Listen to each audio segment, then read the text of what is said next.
share the ways that we can begin talking about abortion with others in a way that is compassionate and compelling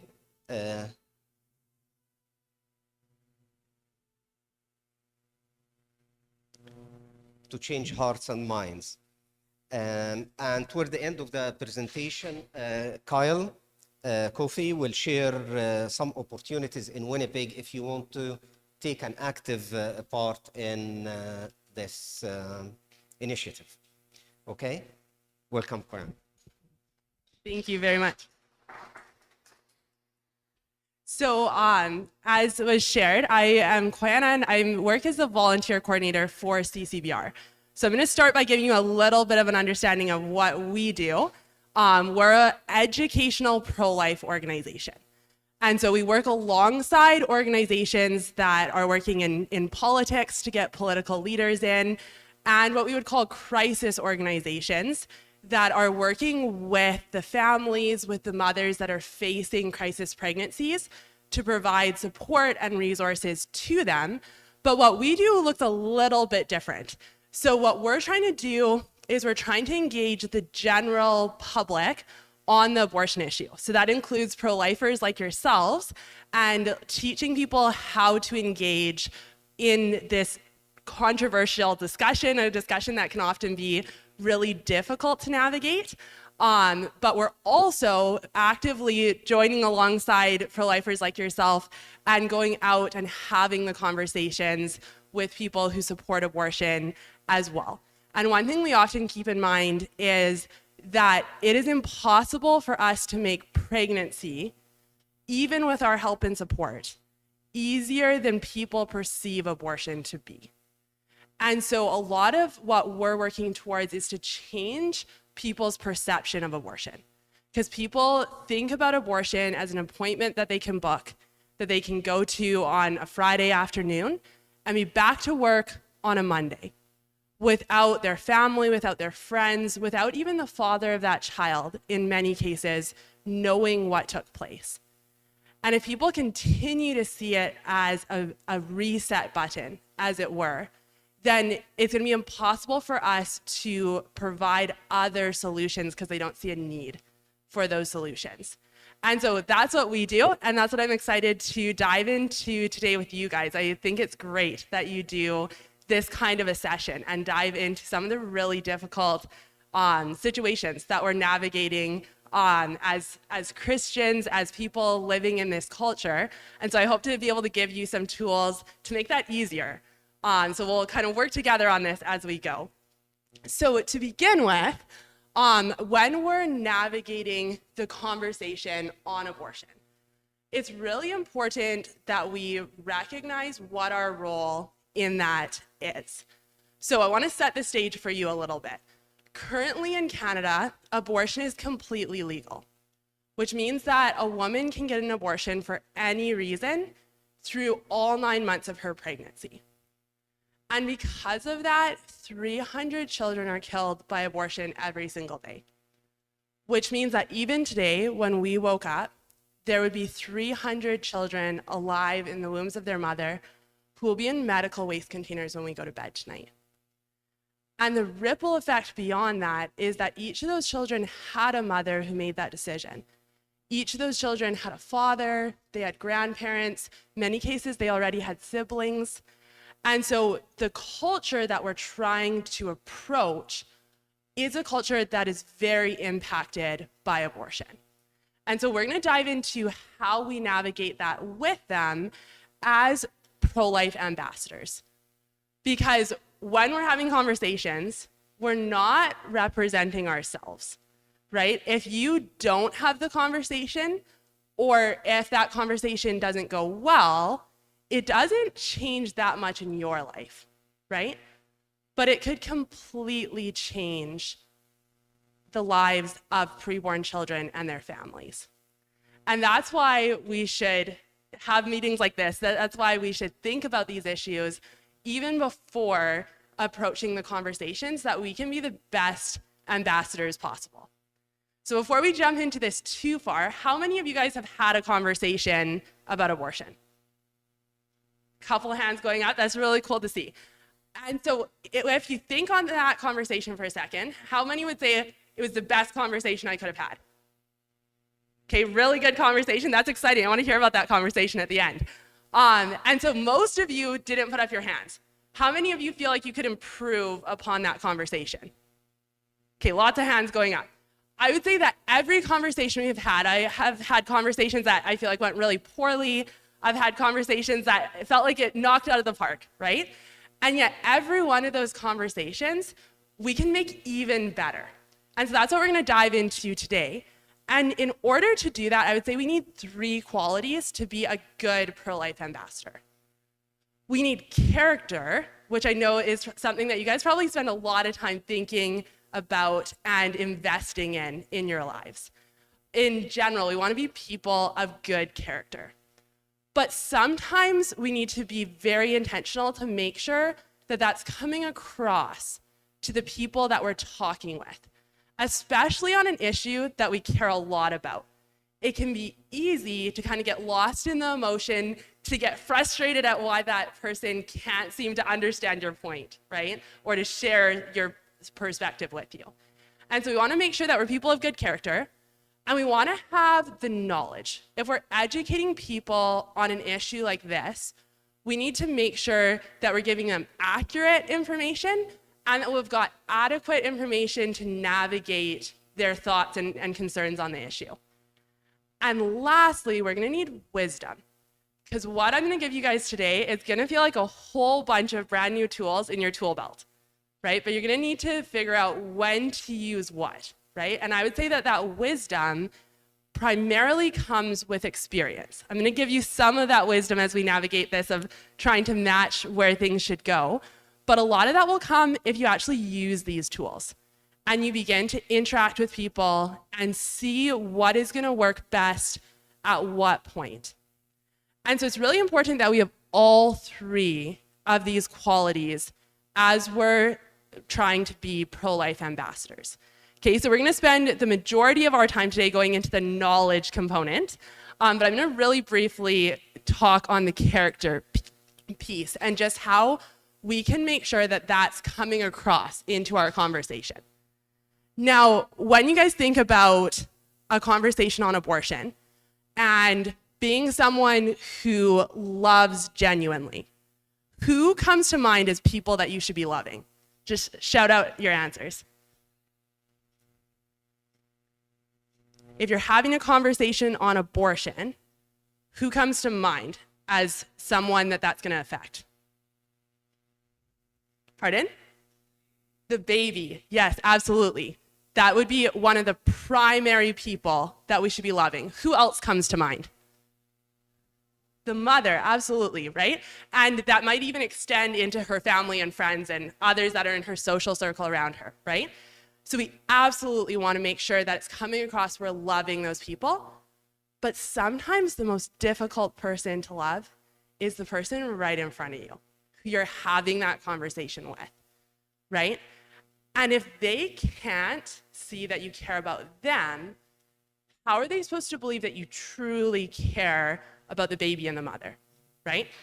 Martin Luther King Jr., during his work with the civil rights movement in America, said a quote that I just love. He said, "Whom you would change, you must first love, and he must know that you love him." And I think that last part is so crucial, that it's not enough to have in the back of our minds that we care about this person.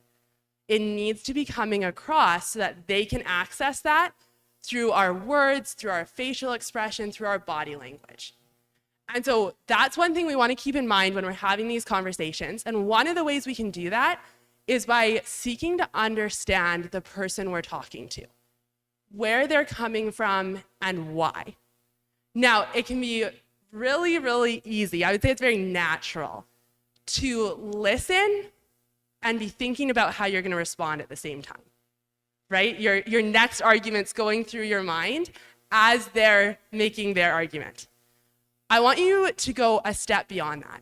When someone's talking, I want you to just listen to understand what they're saying, because it's going to give you information that's going to allow you to make a better response.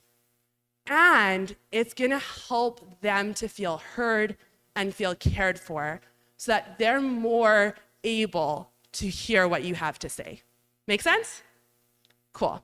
The last thing I want to point out is that we need to provide a different perspective, okay, which is why we're having this conversation in the first place, right? But especially if something really difficult comes up in the conversation. For instance, if the person you're talking with shares that they've had an abortion or their girlfriend or wife had an abortion, it can be really tempting to do the first two things, to love them genuinely and to try to understand what that situation looked like and how it unfolded. And in that moment, it can feel very difficult to try to provide a different perspective, right? You're trying not to step on toes. And yet, if we don't, they don't walk away with any different information. They don't walk away equipped to make a different choice the next time. And not only are post-abortive people pre-abortive, with 40% of abortions being performed on women who already have had one or multiple, but they're also people that often are asked for counsel as others are going through similar situations. And so it's vital that we actually speak truth, even in those really heavy moments, so that we're equipping someone to make a different decision. Does that make sense? Okay, so keeping that in mind, because that's gonna set the tone for the knowledge component that we're gonna navigate today. Okay, so if you guys are having a conversation on abortion, obviously that's not an easy conversation to have. What is your hope to accomplish in that conversation? What would you guys like to see happen if you're talking to someone who supports abortion? Change their mind, absolutely. We want them to arrive at the pro-life position, if at all possible, right? And oftentimes we go into the conversation telling ourselves that that isn't gonna happen. And I want to encourage you to tell yourself that that is gonna happen. And I'm gonna share a little bit of why, but first I wanna let you know of, like, even if that doesn't happen every single time, if you start the conversation believing it won't, you're gonna prove yourself right, because you're gonna stop short of trying to get them there. But if you go into it saying, you know, I think they can get here, and if they're ready to go here with me, let's go all the way. Then it's gonna be up to them to decide how far they're willing to go with you, instead of up to us cutting it short. Okay, so we want them to arrive at the pro-life position. Yes?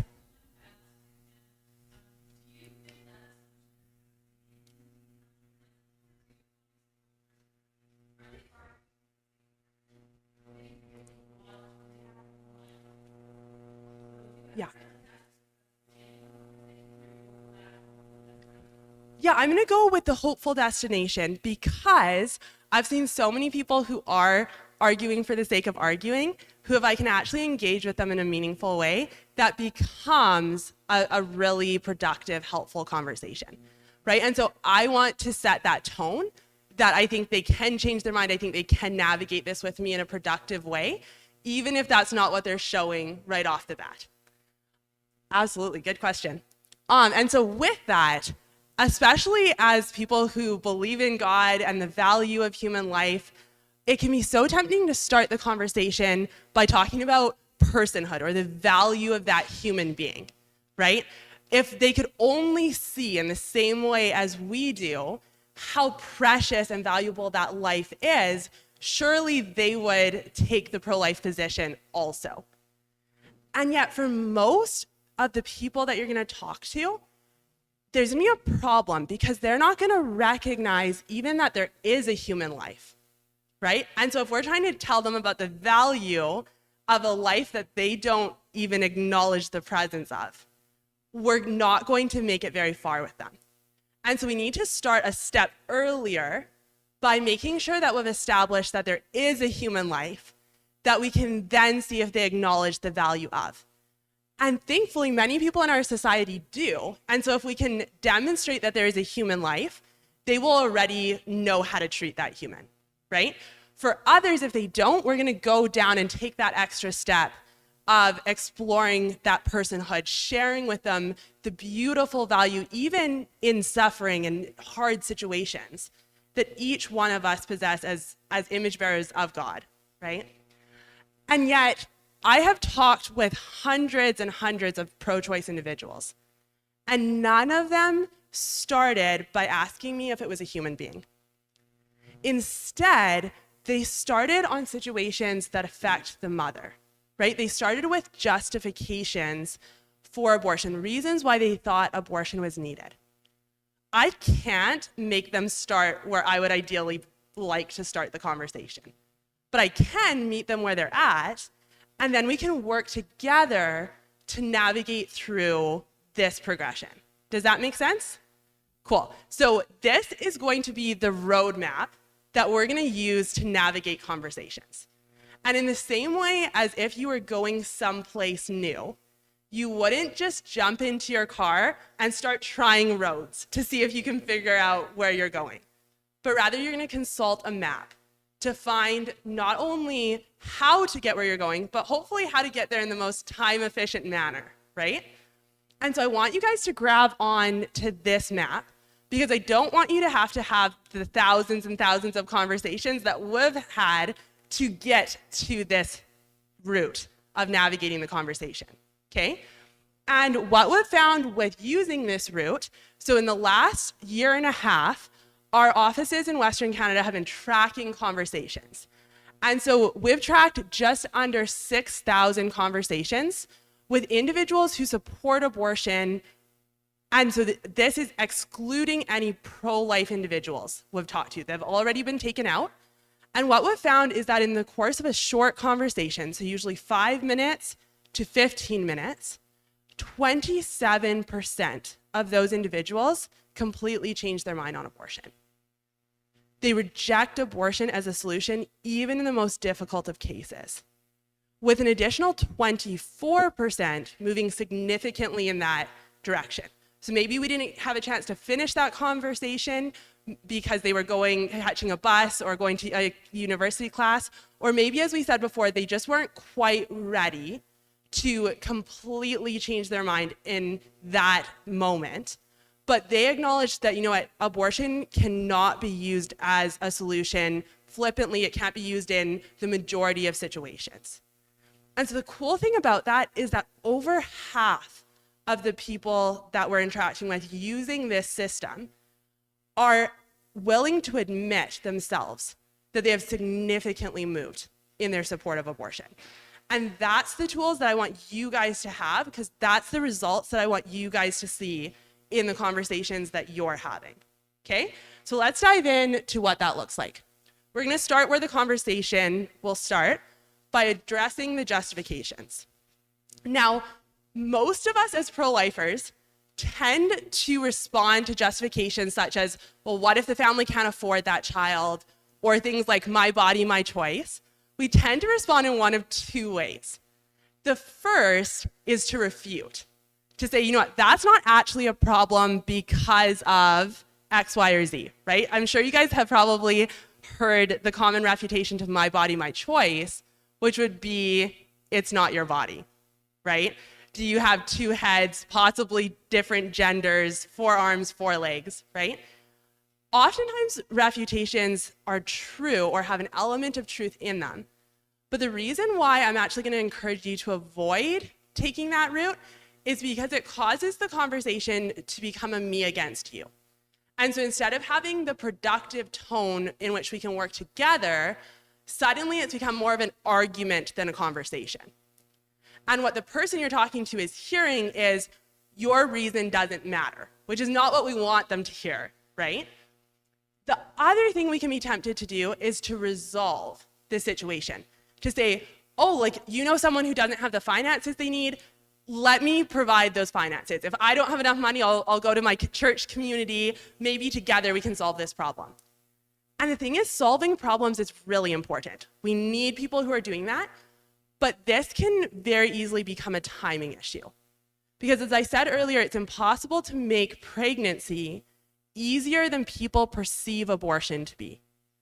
And so if you do this too soon, if you try to offer another solution before showing them why abortion can't be the solution, then they're not going to see any reason to take your solution, right? And so we also are not going to resolve at this point in the conversation. Instead, we're going to use these 3 tools. We're going to use common ground, analogy, and question. Okay, these are really cool tools that you can actually use in navigating any difficult conversation. And so we're going to walk through how they work, and then we'll apply them to the conversation about abortion in particular. Okay, so common ground is finding where you agree with the person you're talking to. How many of you guys are competitive? Whether it's in sports, whether it's in board games, whatever it is. Put up your hand if you're competitive. Okay, I see lots of hands going up.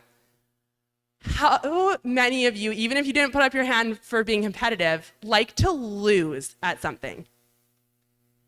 No, right? Nobody's going into something being like, oh, I just want so badly to be beat at this today, right? And so with that, we have an inherent desire to be right. We have an inherent desire to win.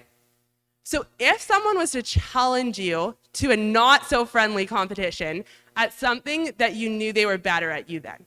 So for example, what if a pro tennis player asked you to come and compete with them in a tennis match, and you knew they weren't going to teach you how to do it as you went along, but they were going to make an example of you? How many of you guys would show up? I don't see a single hand, right? And so with that, you're going to avoid that situation, right? What if you were forced to show up? Or what if there was a bunch of money in it, or something that it compelled you to engage in that situation? What would you do? A lot of you, pardon? you might go into it that way. That's a very humble attitude, I would say. And so for a lot of people, they're going to do something that will give them the edge. Some might outright cheat. Others might use smack talk or try to get their opponent off their game in some way to kind of even out that playing field, right? And that's what we see happen all the time in the abortion discussion. Either people refuse to have it, or they resort to calling you names or to playing loud music. I've seen lots of different ways of cheating, so to speak. But common ground can counter that.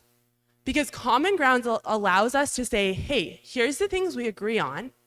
Let's start this on the same team. Let's navigate this situation together from the same starting point. And so it changes it from a me against you to us working together.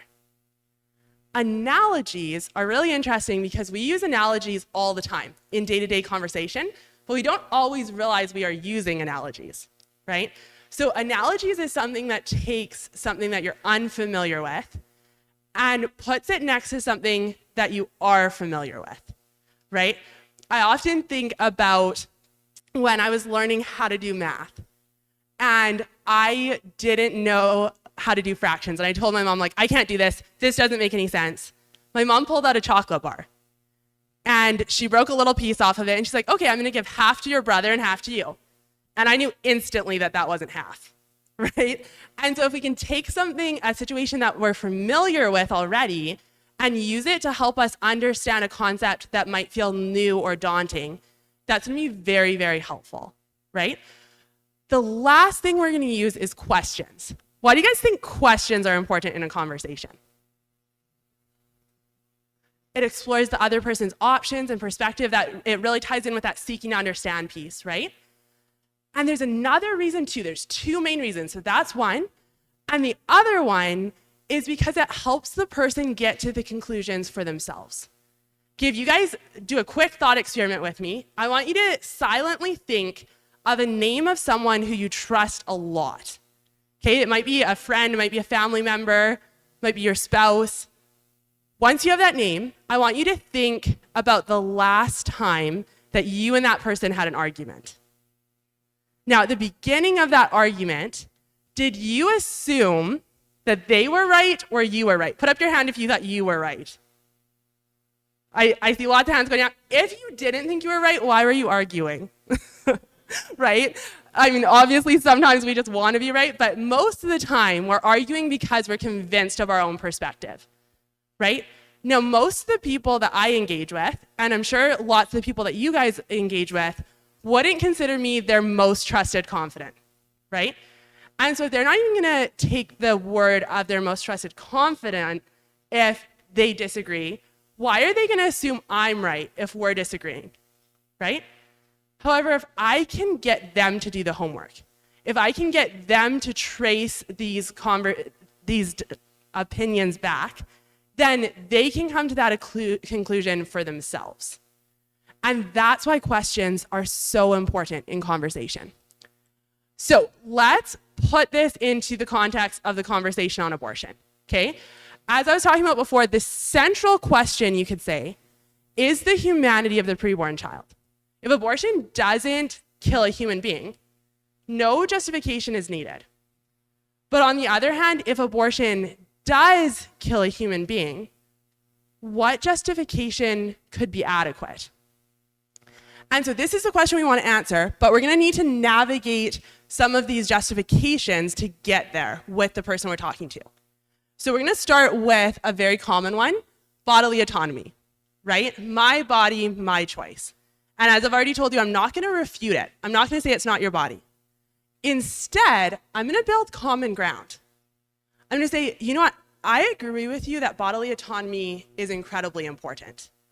I am thankful that we live in a free society and that I get to make choices for myself, especially when those choices greatly impact my life, right? I'm thankful I get to choose if I get married, who I marry, if I go to school, what I do for work, where I live, right? These are decisions that we all greatly value being able to make for ourselves. And so I can build that common ground with them. I can agree to that much very easily, right? Then I'm going to go into an analogy. I'm going to say, can you imagine with me that there was a woman who had a 2-year-old child? And this woman is under a great deal of stress in her life, stress from work, stress from family, and she comes home from work and decides that she's going to vent that frustration on her 2-year-old by abusing her 2-year-old. Would that be an appropriate decision for her to make? No, right? And that's something that not only do you guys agree on, but people outside of this room, outside of this community, would also agree on, right? And so then I'm going to use a pivot question. And I'm going to say, okay, so if we agree that it wouldn't be appropriate to make a choice that could harm a born child, why is it appropriate to make a choice that harms a preborn child? Okay, so my pivot question is just lining those two scenarios up. Does that make sense? Yeah? Okay, we're gonna practice that on a few different scenarios. Okay, so the one that we'll do, you'll probably see a few examples here. We're not gonna go through all of them today, just for the sake of time, but this same system is gonna work on literally every justification that someone could bring up. So you don't need to memorize a different answer for each piece that they might bring up. Instead, you just need to get really good at using these 3 tools. Okay, so one that we're gonna work on together is the mother's age, right? If someone brings up, what if this is a very young woman, let's say a high school student, who finds herself pregnant? What do you guys think that we could say for common ground? Where can we agree with the difficulty of this situation? Yeah. Yeah. Yes, absolutely. To this one?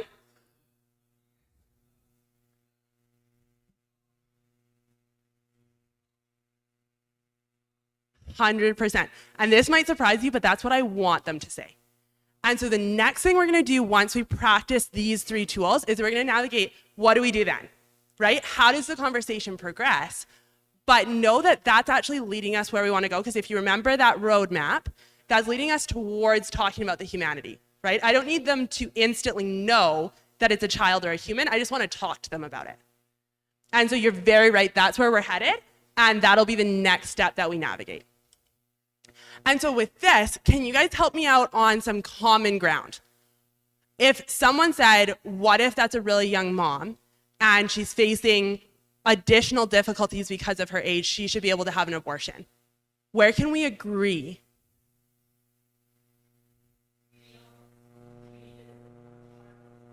Exactly, right? And sometimes we can hesitate to make common ground because we're worried about agreeing to too much. And yet, if we just think about the difficulty aspect, right? How many of you agree that it would be really difficult to be a mom in high school? I should see every hand in the room up, right?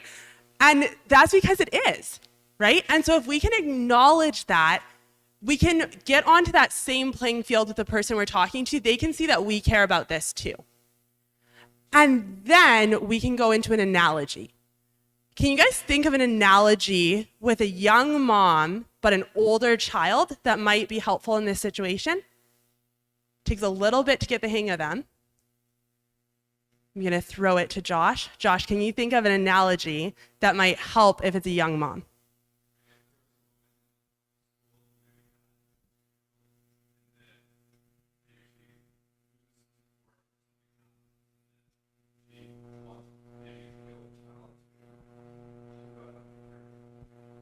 Absolutely. So just in case anyone missed it, Josh said, what if there's a young mom in high school who already has a 2-year-old? And she had support or something else that was making her able to do that. But what if that support goes away, right? What if the boyfriend that had been there for her says, you know what, I'm done with this. I'm not here with you, or they have a fight, right? What if her parents were helping and they end up both working more and not being as available, right? Could she kill her 2-year-old? No, right? And so then we want to use that pivot question. If we can't kill a 2-year-old because their mom is very young and this is very difficult, why can we kill a preborn child for that same reason? Okay? As I said, these can be used on all of these different scenarios. So you just need to think about, how can I agree? What if an older child was in a similar situation? If we wouldn't kill the older child, why the preborn child?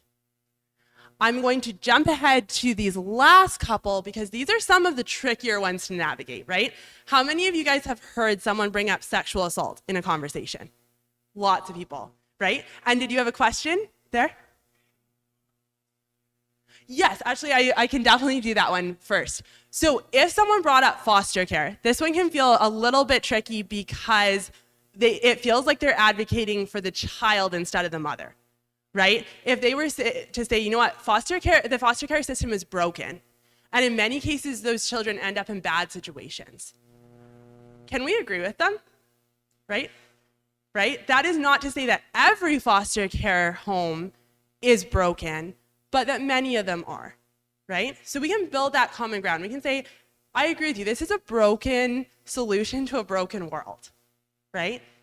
And we all want a child to be loved and protected and cared for, as we should, right? Then we're gonna build an analogy. Can you guys help me with the analogy this time? How do you think we could put an older child into this situation? Give it a shot, even if it feels a little bit rough.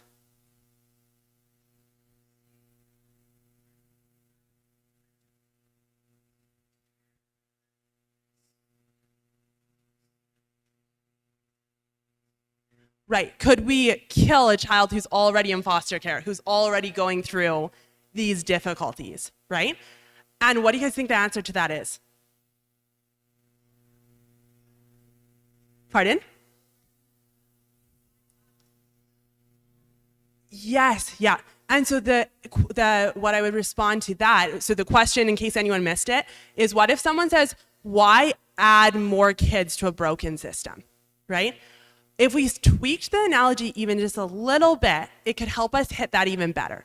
So if I said, okay, what if you had a situation where you had a 2-year-old child in a very loving and happy home, and then the parents died in a car accident, and the only choice that we have is to kill that 2-year-old or to put them into the foster care system because there's nobody ready to take them in their family or something like that.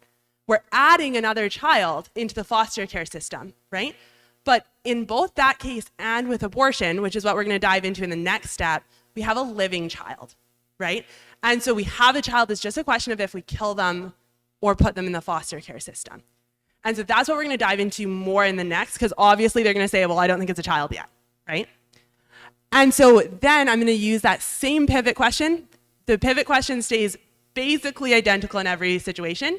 If we couldn't kill the 2-year-old because she's going to go into the foster care system, why can I kill a preborn child if they're going to go into the foster care system?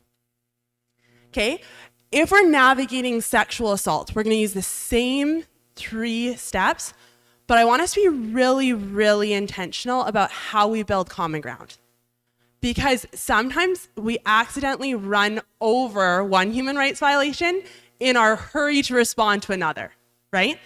And so if someone brings up sexual assault, oftentimes pro-lifers make the mistake, I've made this mistake myself, of saying sexual assault is a small percentage of cases. How many of you have said that or heard that?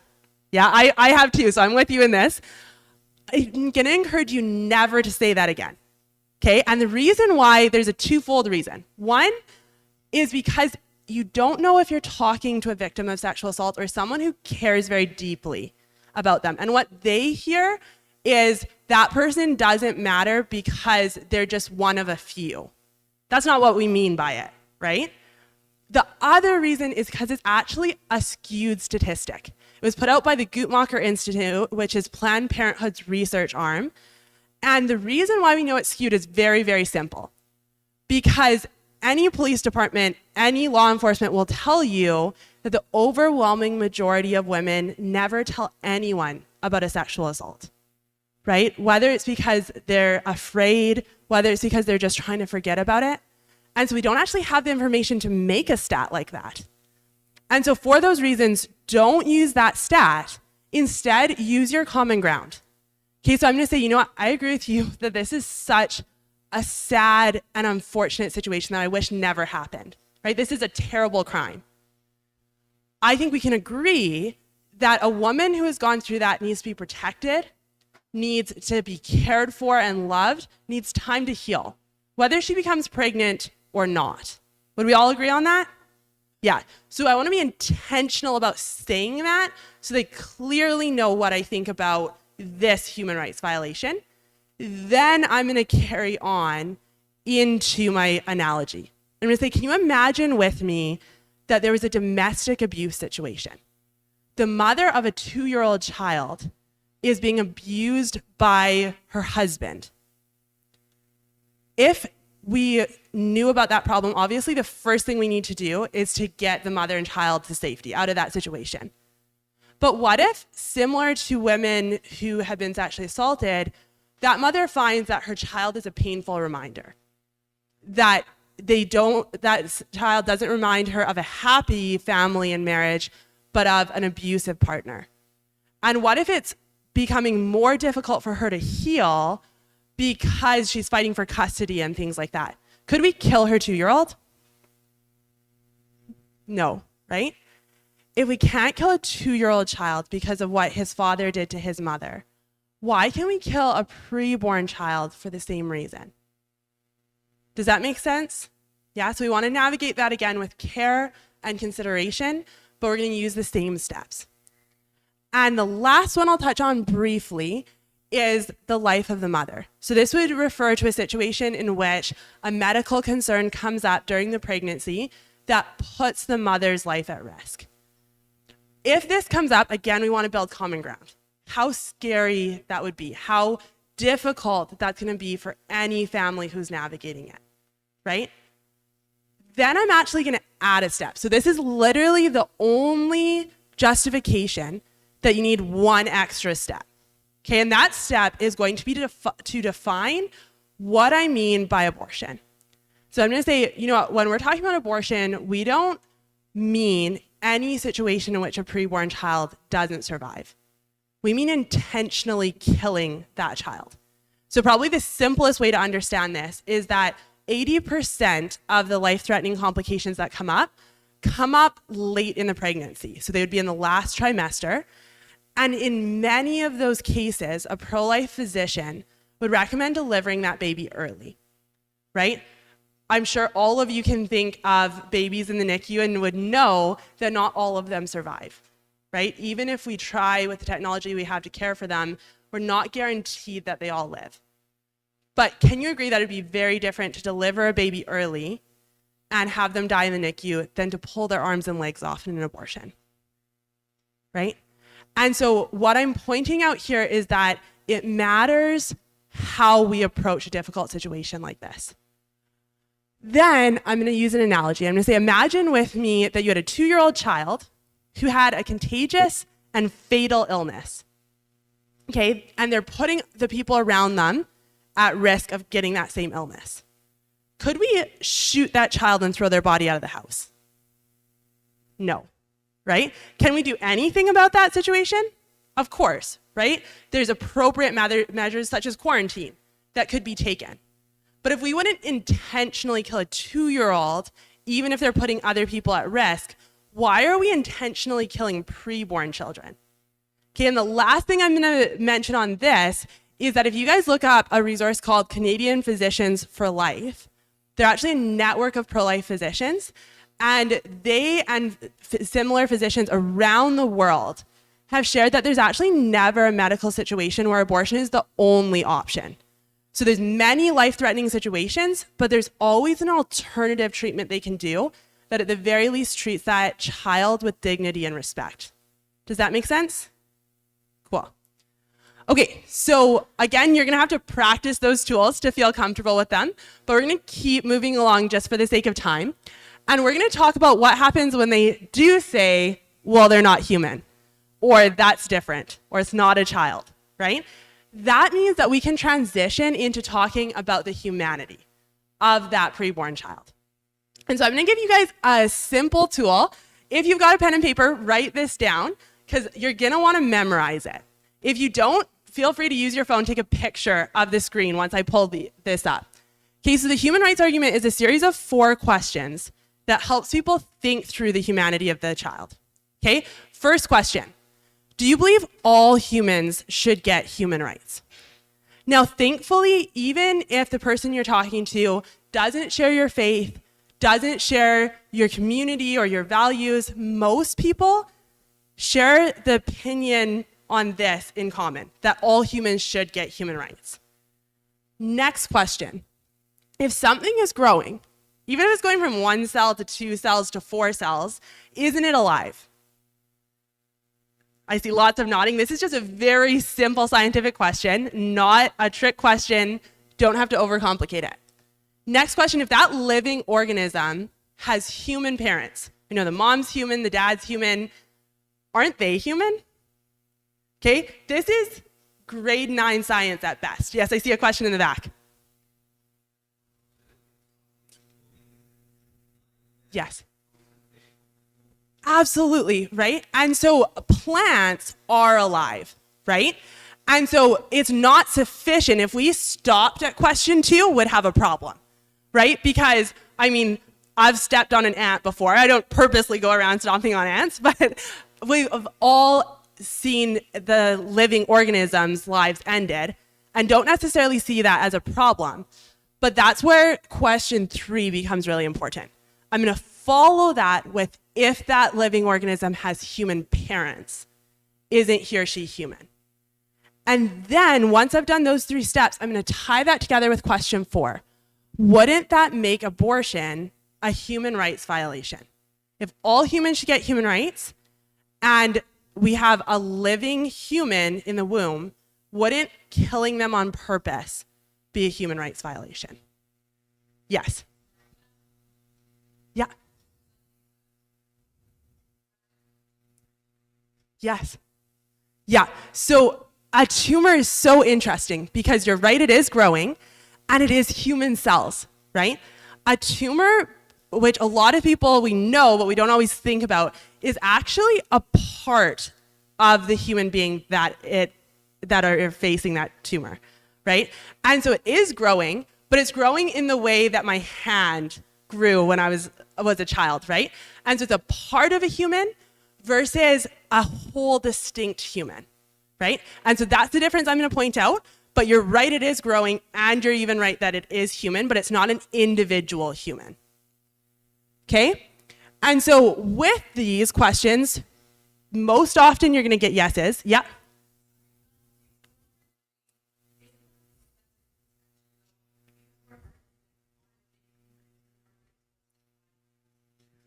Yes.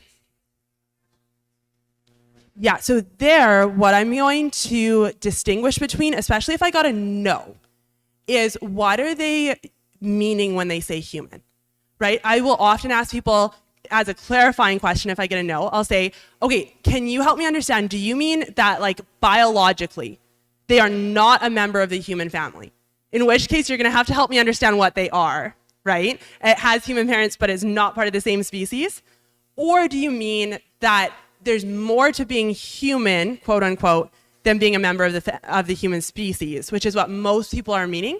And that's actually what we're gonna dive into in the next section when we go into personhood, of like, what does it mean to be a valuable human? And how do we give that value to different people? Does that make sense? Cool. And so, yeah, question over here? No, good. Yeah.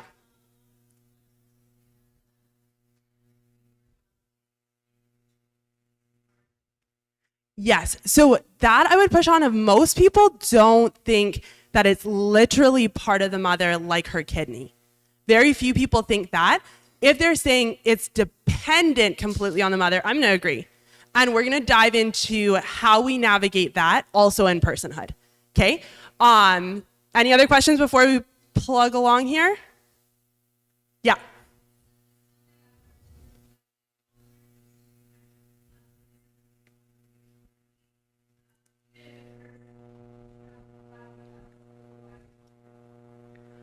Yeah, and so the interesting thing is I would actually say there are many, many, many cases that we limit people's bodily autonomy if it hurts someone else, right?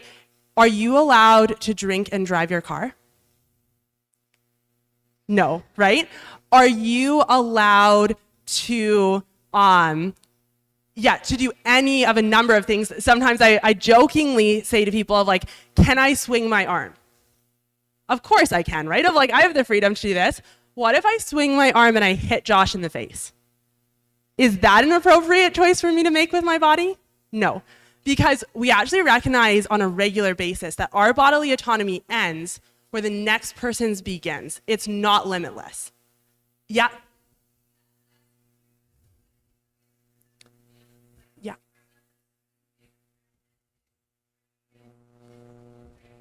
Mm.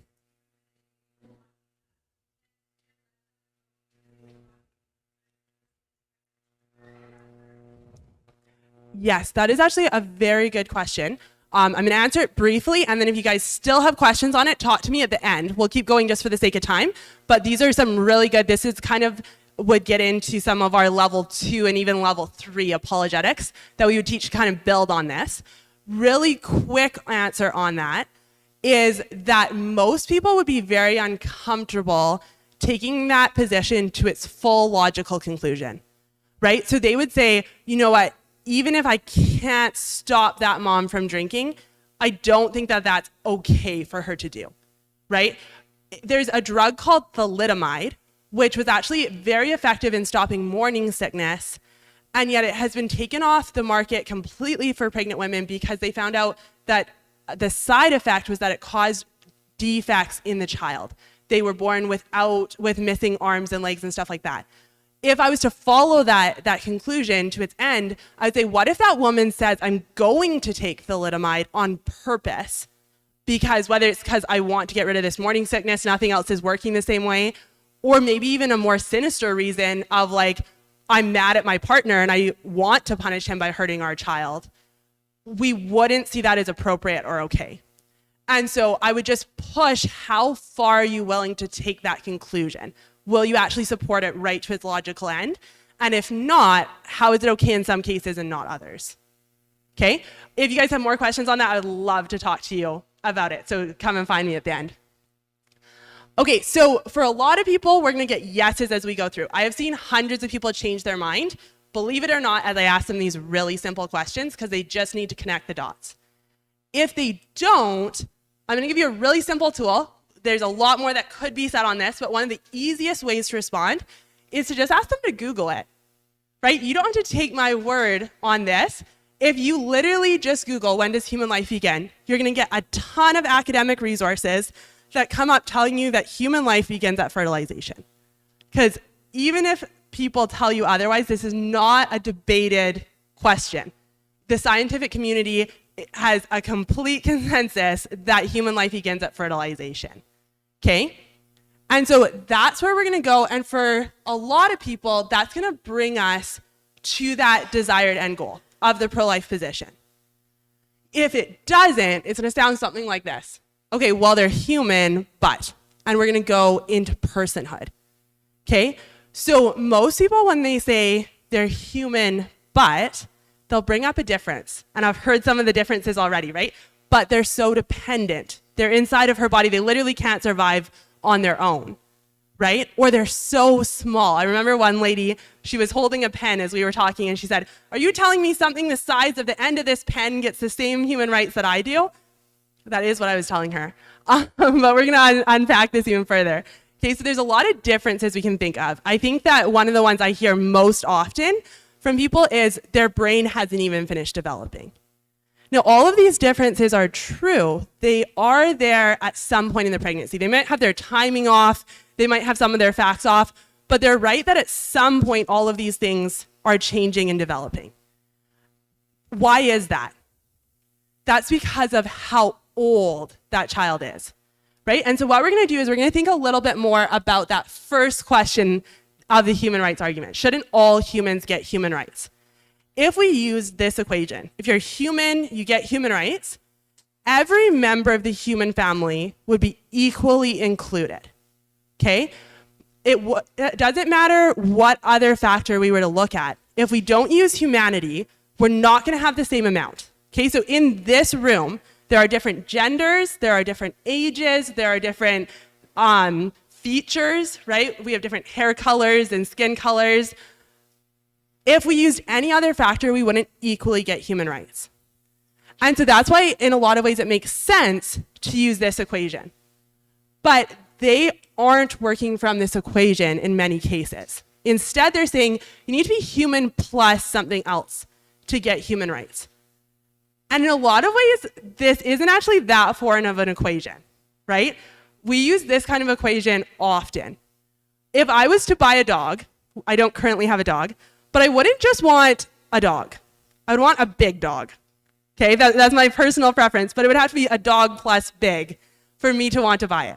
If you're employing someone, you don't just want any human. You want a human plus specific qualifications or a specific work ethic, right? It's actually normal for people to think about added qualifications. But when you do that with human rights, you always end up eliminating groups of human beings. And so anytime that you add an additional factor, you're using a language of exclusion, not of inclusion. Okay, and so in the abortion question, that X has become age. We're saying you have to be human plus a certain age to get equal human rights. Okay, and so if this comes up, if we're going this route, what I'm gonna do is I'm gonna say, okay, let's think about how this equation applies to other scenarios. Okay, if I was to say you need to be human plus a certain skin color to get human rights, would you guys all agree with me that that's a human rights violation? Right, that would be racism. And we've seen that play out. This is a classic illustration from the abolition of the slave trade in Britain. We've seen that play out very badly in many cases, right? What if someone said you had to be human plus male? Sorry, my slides are off there. There should be a picture above this, my apologies, to get human rights, right? Women, primarily, but also men in some cases, have been discriminated against in many situations, even resulting in terrible abuse and even death in many cases, right? Is that appropriate to say you have to be human plus male to get basic protection? No, right? I see the question, I'll circle back to it, but I love all the questions here. And so why is it okay for me to say you have to be human plus a certain age? Is that not simply age-based discrimination? Any factor that you put into the X will result in a human rights violation. Whether it's a certain degree of ability, whether it's a certain religion, whether it's a certain race, it always results in human rights violations, okay? Yes, I see several questions coming up here. We'll start with, yeah.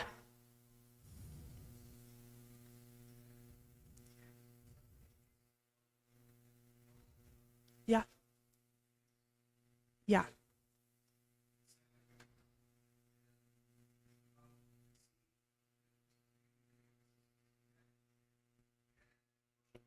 Yeah. Yeah. Yeah. Yeah. Yeah, so really good question. So the first one about what is the father's rights? Currently in Canada, so this isn't what I think should be, but the current state is that they have no rights. A father can be completely against the abortion and the abortion can still go through. A woman can have an abortion without the father ever knowing she was pregnant, right? And so with that, there are no rights for the father, but that's obviously a tragedy. I would say that in thinking through things like that, it's just really important to remember the first tragedy, the primary tragedy and injustice of abortion is that it intentionally kills that child. But there are many secondary injustices and tragedies, for instance, how it affects and robs that father of his parental rights and literally of his own child, right? On the other one, you're very correct that in a lot of ways it's a very similar mindset and problem to the euthanasia debate.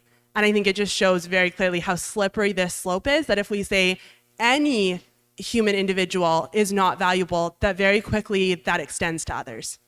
And so they are very closely connected. I don't think we have it here with us, but we do have a resource called A Guide to Discussing Assisted Suicide, which is a book written by a couple of colleagues of mine that actually take a similar apologetic model and apply it to the euthanasia conversation. Highly recommend that if you'd like to look into that further. Alrighty, so we've navigated the basics of having a conversation. These are the things that come up most often, and this is going to be the most helpful way to navigate through them. Okay, and one thing I want to really encourage you guys about is to think back on that ambassador piece. Because if we don't have these conversations, or if we don't have them well, there is a person on the other side of this that can't advocate for themselves. And so oftentimes I think we fall into thinking about abortion, yes, as an injustice, but almost as a what? And I think it's so important that we remember that there is a very real who affected by abortion. So I'm going to play a video for us, and I encourage you to watch it with me. I know for some it might be more difficult than others. If you need to look away or to even step out of the room, there's no shame in that at all. You'll know when it's over because the music will finish playing. But I'd encourage you, if you can, to watch this video with me and to meet the children that so desperately need your help.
Dr. Monica Miller, a pro-life advocate in the US, said, when we gaze upon such images, we are not simply looking at what abortion does, but are confronted by a someone who, through the display of such images, takes his or her place among us and calls us to bring an end to the thoughts and ideas which sought to cast them out from the human family to begin with.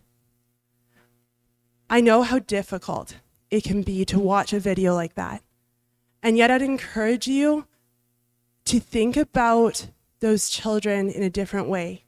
I'd encourage you to think about the fact that this is the closest to a face-to-face interaction you could have with a child who has been killed by abortion. Sometimes we think about those children as potential humans, kind of in the same way as the abortion advocates do, because we haven't seen them, we haven't interacted with them. And yet, though they may never have been given a name, each one of those children have a face. Each one of those children have a place among us. They were here with us and they were killed on purpose, including literally today.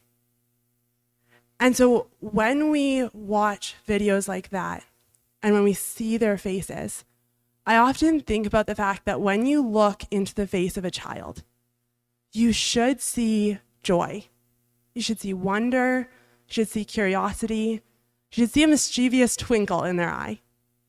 But when we look into the faces of those children, we see a desperate plea for help.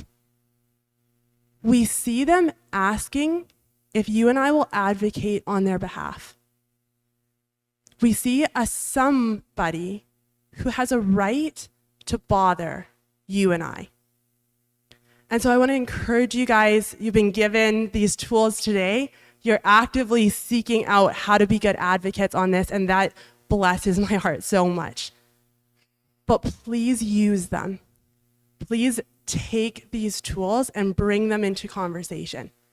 Please pursue those conversations, because these children cannot speak on their behalf. And so people like you and I must speak on their behalf. And I want to pass it over to my colleague Kyle to share about some of the really cool opportunities that are local here in Winnipeg to give you guys a chance to do that in a different way.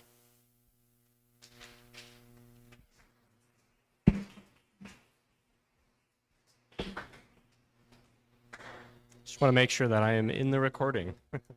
Thank you so much, Quiana. So I have two opportunities to share with everyone here today. The first one is that in March, over the spring break, March 25th to the 27th, we're going to be having our Winnipeg Pro-Life Boot Camp. This is for high school students, but if you're 18, 19 years old, we'll take you. It's a great time. And over those 3 days, you will meet pro-lifers from across Manitoba, and you will learn apologetics. So we'll go through all the apologetics that Quiana covered here today, and much, much more. There'll be multiple workshops, plenty of opportunity to really grow in your skills and to practice the conversations. I know in our brief time today, there wasn't time to practice, but that's really important to being able to put your best foot forward as a pro-life ambassador. And so there'll be lots of opportunity to practice with CCBR staff, with other participants. So you'll learn apologetics. You'll also get to engage the culture. And by that, I mean, we'll go out in teams once we have learned how to have the conversation, once we've learned about effective social reform, and we'll go to a university campus and have conversations with the students there. And you will see people change their minds. Every time we go out, we see people change their minds. We see change in this country. And along the way, you'll have a ton of fun, because between the workshops, between going out for activism, between the evenings and whatnot at the hotel. Yes, there is a hotel and a pool, so it's a great time. There'll be lots of team activities and sports, time for games and fun.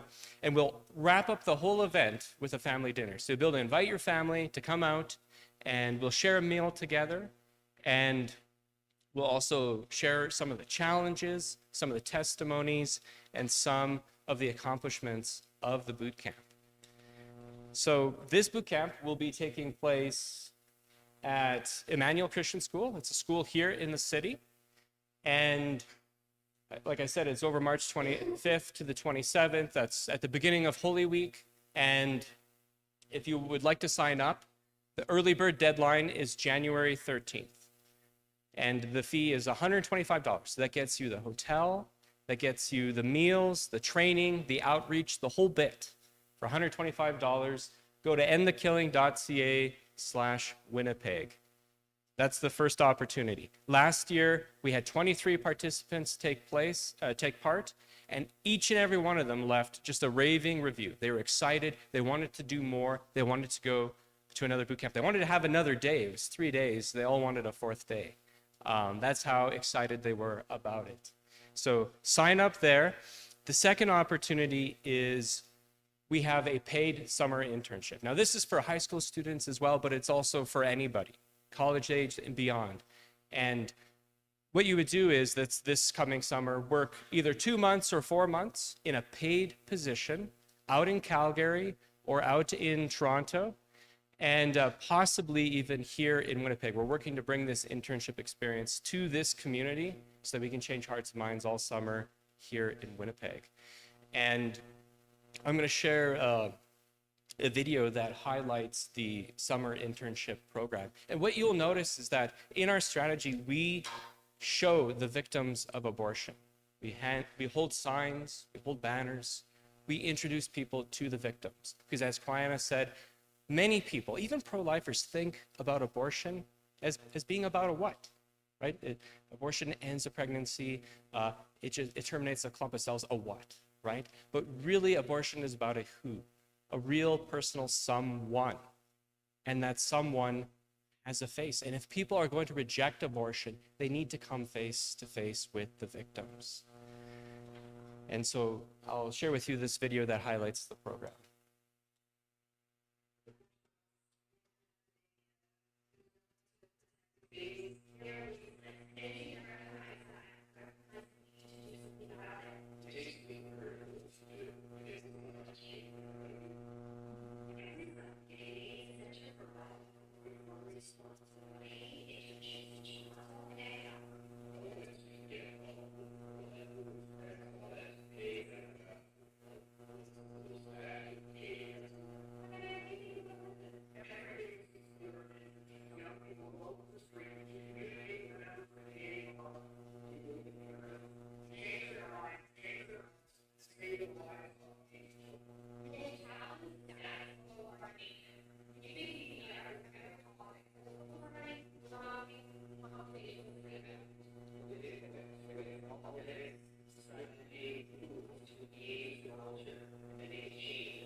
In 2017, I went and did a 2-month summer internship in Calgary. And I didn't know what to expect going out there, but I have to say, this was the best summer of my life. Before, up to that point, and possibly even since. And but it was also the hardest summer that I had. You work hard, but it's very fulfilling. It's very rewarding to see people change their minds, to see that you're making a difference in this country. At this point, I want to point you towards the contact cards that are in the pews. If you want to stay in touch with us, if you want to receive more information about either the boot camp or the internship, please fill out these cards. And you can either leave them in the pew or you can bring them back up to me. And I'll close off with a quote from James, the letter of James. So James 1:27 says, "Religion that is pure and undefiled before God and the Father is this, to visit orphans and widows in their affliction, and to keep oneself unstained from the world." To visit orphans, to protect orphans. Will you guys spend this March break, this coming summer, defending orphans here in Winnipeg and across the country? Thank you.